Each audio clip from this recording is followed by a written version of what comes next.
네, 트럼프 2기가 출범한 지 이제 6개월이 됐습니다. 그동안 세계 경제의 불확실성은 엄청나게 커졌습니다. 오늘부터는 민생회복 소비 쿠폰 신청도 시작됩니다. 서은숙 상명대 경제금융학부 교수와 다양한 경제 이슈들 살펴보겠습니다. 어서 오십시오. 네, 안녕하세요. 어서 오십시오, 교수님.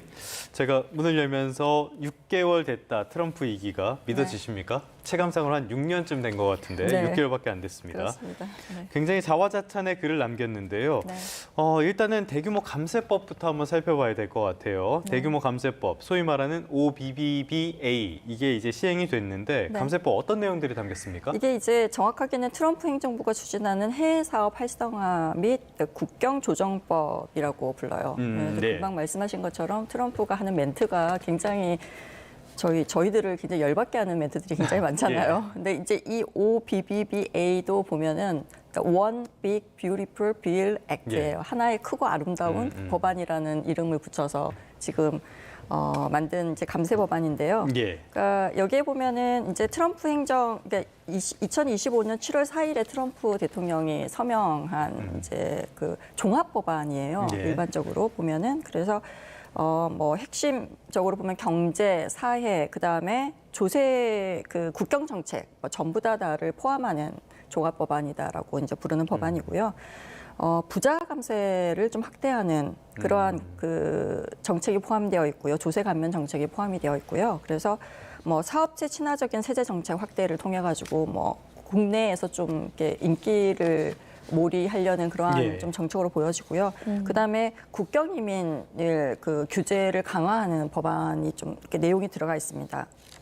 그다음에 사회보장 그 프로그램을 축소하는 그 재정지출 구조조정 법안 내용이 들어가 있고요. 네. 우리가 좀 관심을 가질 만한 내용은 지금 이제 이 청정에너지 및 EV 관련, 그러니까 전기차 관련한 조치인데요.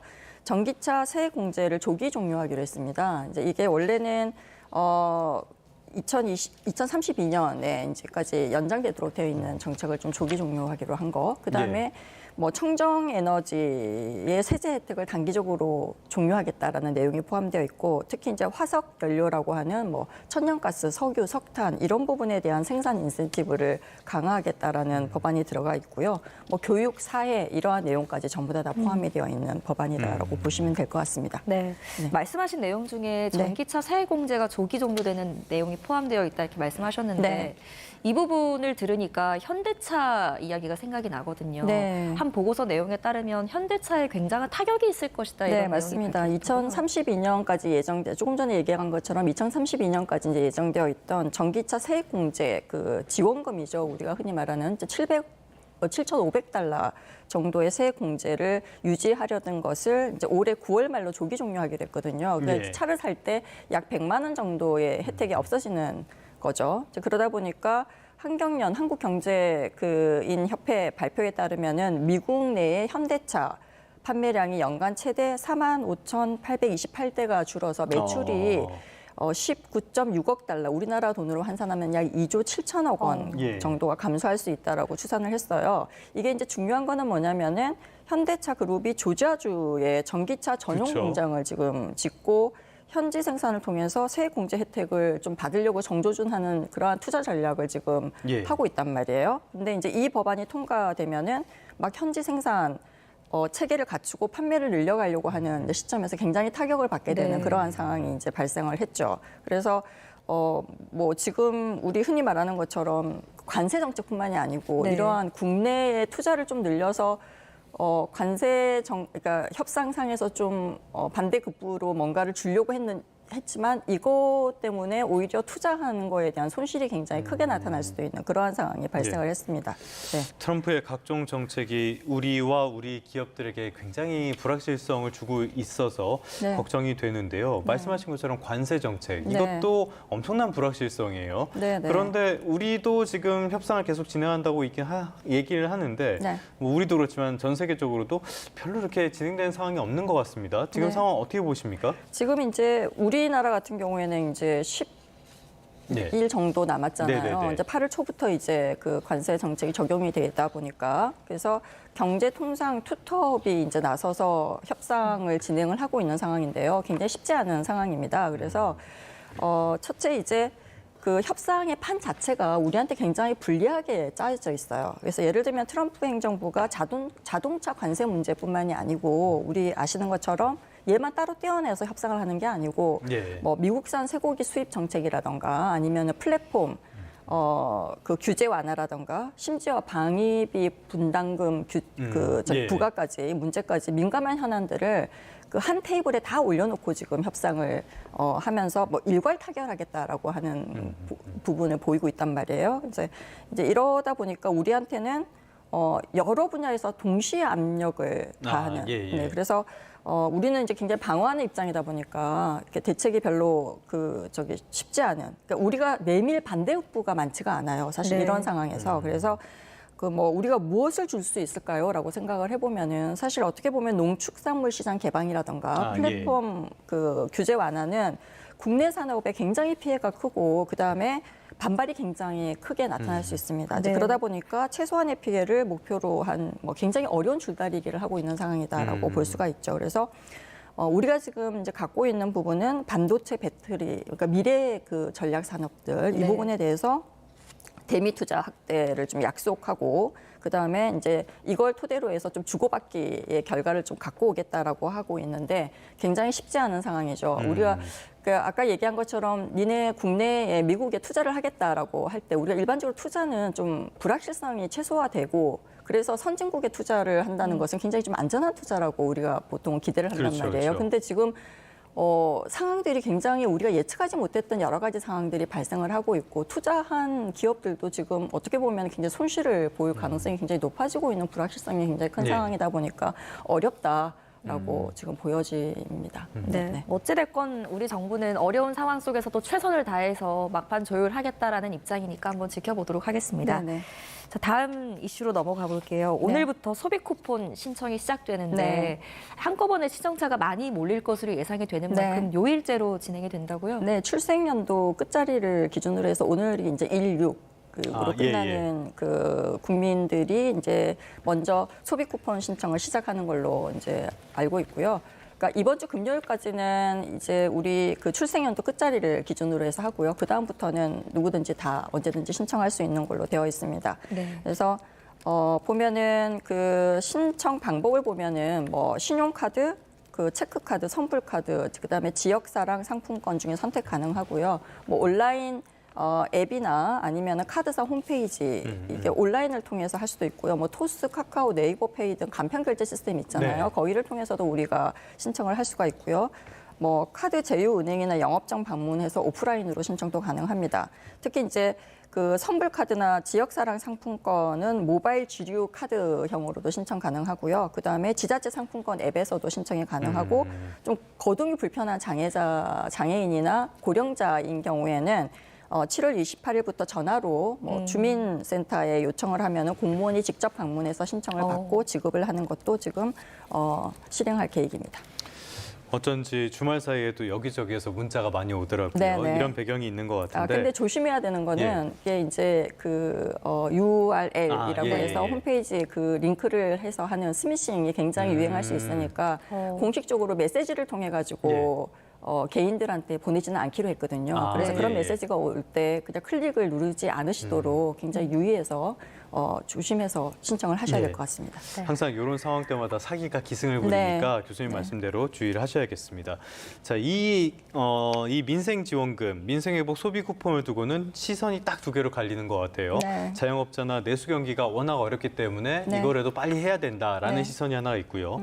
반대쪽에서는 재정 건전성이나 이거는 경제 효과도 일시적에 불과하기 때문에 좋은 방법은 아니다. 이렇게 네. 보는 시선도 있는데 네. 교수님께서는 경제에 미칠 영향 어떻게 보십니까? 지금 이제 이 32조 원 정도의 확장 재정이 필수적이냐라고 예. 이제 물어봤을 때 우리가 봐야 되는 관점을 조금 정리를 좀 해야 될 것 같아요. 이게 뭐냐면 재정에 문제 없나라는 질문에 답을 하기 전에 지금 이 정책을 쓰지 않으면 어떻게 되지?를 한번 생각해 볼 필요가 있을 것 같아요. 그래서 지금 경제가 이렇게 내수 침체가 굉장히 좀 커지고 이렇게 되면서 어떻게 보면은 사람으로 치면은 기력이 굉장히 세한 환자라고 네. 볼 수가 예, 예. 있거든요. 근데 이런 환자한테 뭐 스스로 밥 챙겨 먹고 건강 잘 유지하도록 운동해라라고 하면은 사실 좀 너무 가혹한 그 답변이잖아요. 그래서 지금은 좀 영양제 를 좀 그 주사해서라도 일단 기력을 좀 회복시켜야 되는 응급 처방이 필요한 시점이다라고 봐야 되고요. 이게 예.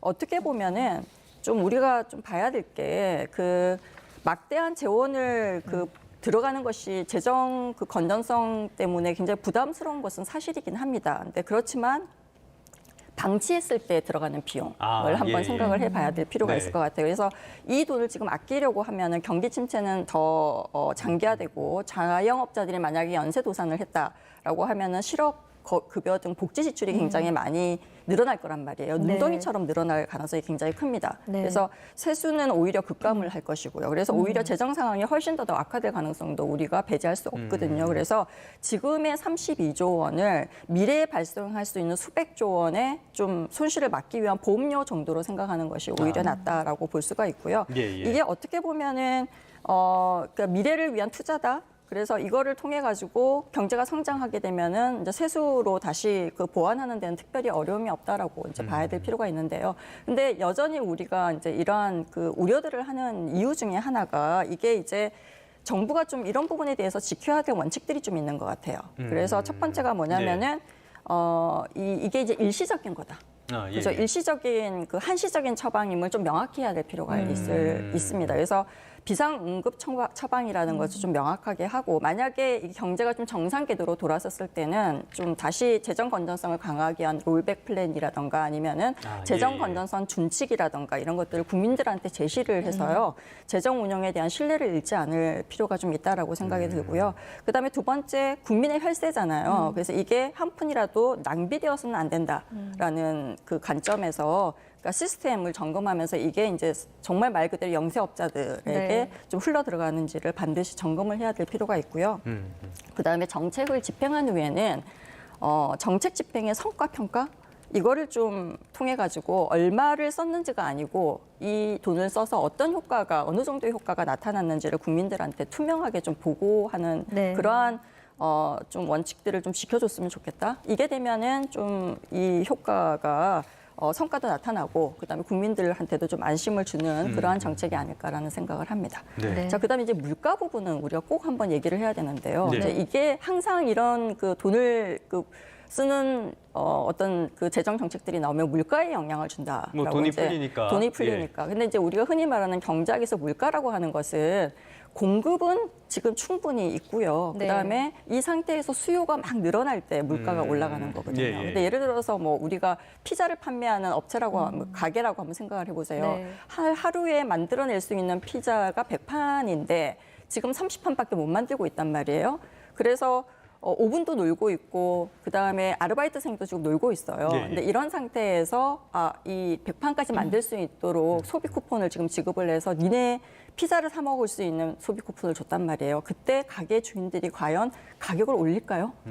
100판까지 만드는 게 우선 더 중요한 예, 예. 거거든요. 우리가 흔히 말하는 것처럼 잠재 성장률이 있고 경제 성장률이 있는데 공급이 추가적으로 더 늘어날 수 있는 충분한 여력이 있는 경우에는 사실 물가 상승은 굉장히 제한적으로 나타나는 게 일반적인 현상입니다. 네네. 그래서 지금은 이제 물가 상승보다는 이제 경기를 좀 활성화시키는데 오히려 좀 초점을 두는 것이 맞다라는 얘기를 드리고 싶어요. 네, 알겠습니다. 오늘부터 신청이 시작되는 소비 쿠폰 이야기 해봤고요. 다음은 부동산 시장 이야기 해볼게요. 네.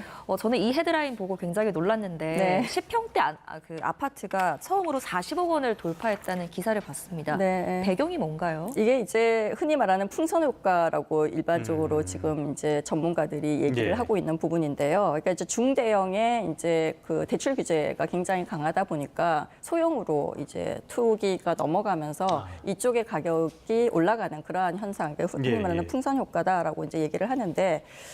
저도 이제 요 부분도 뭐 이렇게 설명하는 사람들도 있는데요. 우리가 봐야 되는 것은 좀 현상을 본질로 착각하는 오류를 좀 범하지 말자. 그러니까 진짜 원인을 좀 찾아봐야 될 것 같아요. 그래서 진짜 원인이 뭐냐? 이게 그동안에 이 정책, 대출 규제나 이런 것들을 썼던 이유 중에 하나가 투기 수요 때문이잖아요. 예, 예.